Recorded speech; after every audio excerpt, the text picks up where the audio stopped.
I trusted her. I mean, really trusted her.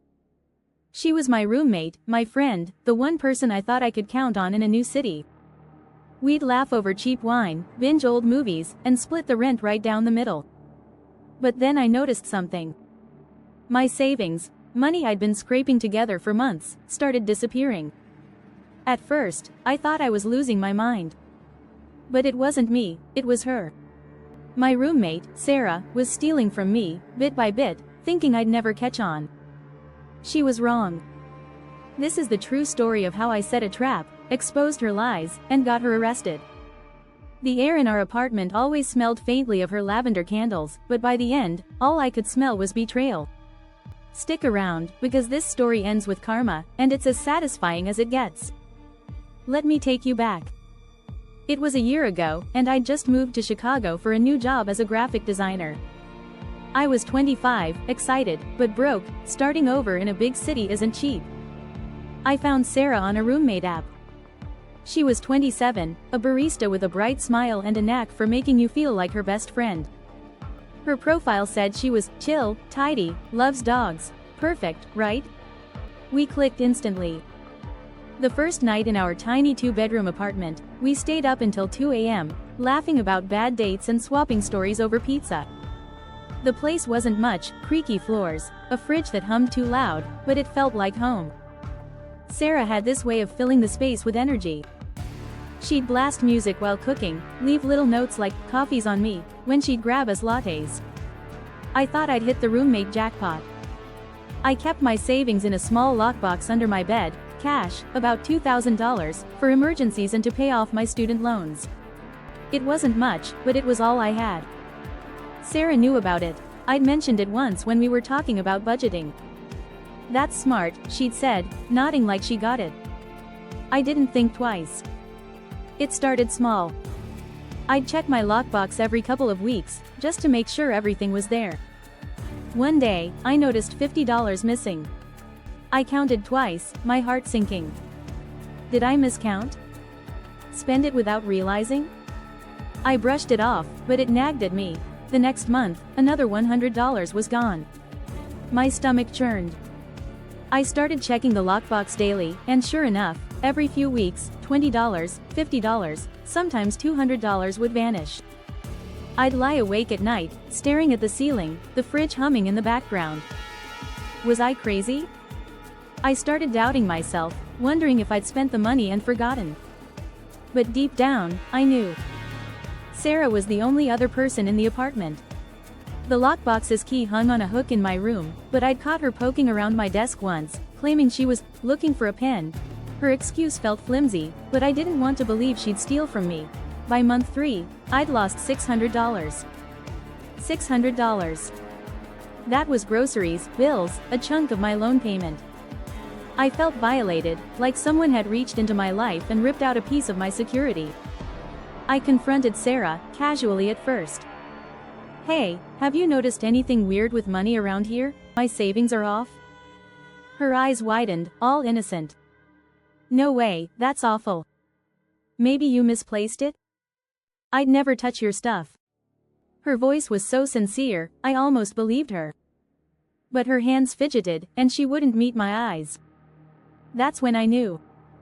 She was gaslighting me, making me question my own reality. I started watching her closer. She'd come home with new clothes, a leather jacket, fancy sneakers, while complaining about being broke. Tips were bad this week, she'd say, sipping a $7 latte. The math didn't add up. My anger grew, a slow burn in my chest. I wasn't going to let her get away with this. I decided to test her. I stopped checking the lockbox openly and started keeping a secret tally of the money. I'd count it late at night, when Sarah was out or asleep, jotting down every dollar in a notebook I hid in my sock drawer. I also started leaving the key in plain sight, on my desk, to see if she'd take the bait. Sure enough, the thefts continued. Another $50 gone one week, $80 the next. I felt sick, but I stayed calm. I needed proof. I couldn't just accuse her, she'd deny it, and I'd look paranoid. So I got smart. I bought a cheap motion-activated camera. The kind you get for $30 online, and hid it in my room, tucked inside a stack of books on my shelf, angled at the lockbox. Every day, I'd check the footage on my phone, my heart pounding. For a week, nothing. Then, one night, I got her. The camera caught Sarah creeping into my room at 1 a.m., her face lit by the glow of her phone. She grabbed the key, opened the lockbox, and slipped out $100, quick as a shadow. My hands shook as I watched. There she was, my so-called friend, stealing from me like it was nothing.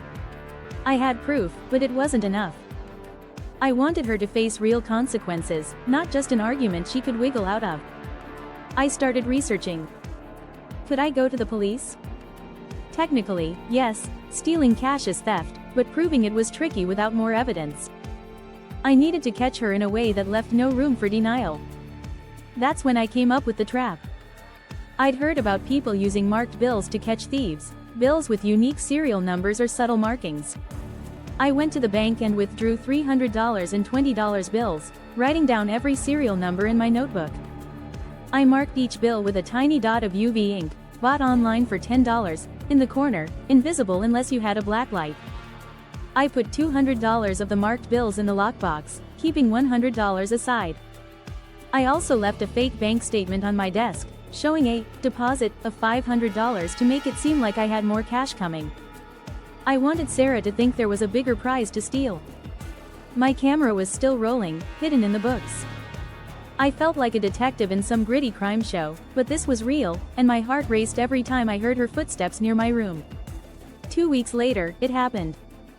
I checked the camera footage one morning while Sarah was at work. There she was, the night before, sneaking in at 2 a.m. She grabbed the key, opened the lockbox, and took $160 of the marked bills. I froze the frame, her guilty face staring back at me. I had her. But I didn't stop there. I wanted airtight evidence. I checked her room when she was out, carefully, not touching anything obvious. In her desk drawer, under a pile of receipts, I found my marked bills, the UV ink glowing under my blacklight pen. I took photos, noting the serial numbers. I also found a notebook where she'd written down coffee shop tips, way less than she'd claimed to spend. She was funding her lifestyle with my money. I called a friend who worked as a paralegal for advice. She said, "You've got enough for the police, but make it undeniable. Get her to admit it." So I set the final piece of the trap. I texted Sarah, "Hey, I'm missing $160 from my lockbox. Know anything about it?" She replied instantly, "OMG, no. That's so weird. Maybe someone broke in?" Her lies were so smooth, it made my skin crawl. I invited Sarah to talk that evening, saying I was worried about the missing money. I set up my phone to record audio, hidden in my pocket, and had the camera running in my room. When she came home, I sat her down in the living room, the lavender candle flickering between us. "Sarah," I said, keeping my voice steady, "I know you took the money. I have proof." Her face went pale, but she laughed it off. "What? You're joking, right? I'd never do that." I pulled out the photos of the marked bills, showing the UV ink under my blacklight. "These were in your room. Serial numbers match. And I have you on camera." Her eyes darted to the door, like she wanted to bolt.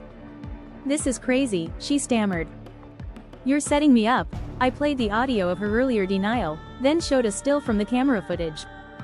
"Explain this," I said. She broke down, sobbing, claiming she was desperate, and meant to pay it back. Too late. I'd already called the police. The police arrived an hour later. I showed them the footage, the marked bills, the photos, and my notebook with the serial numbers. Sarah tried to spin a story about borrowing the money, but the evidence was overwhelming. They arrested her for theft right there, cuffing her hands as she cried. I'll never forget the sound of those cuffs clicking, or the way her head hung as they led her out.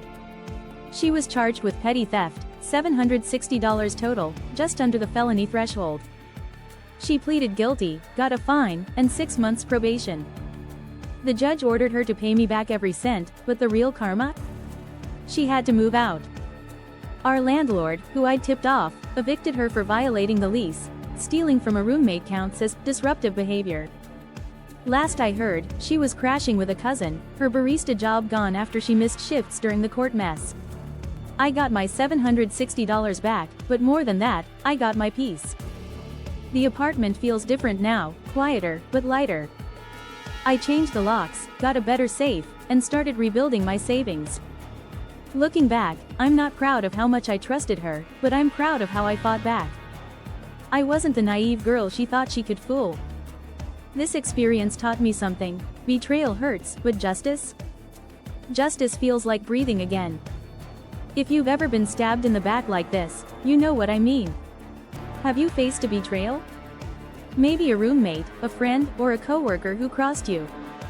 Share your story in the comments. I read every one, and we might feature yours in our Viewer Vengeance Vault playlist.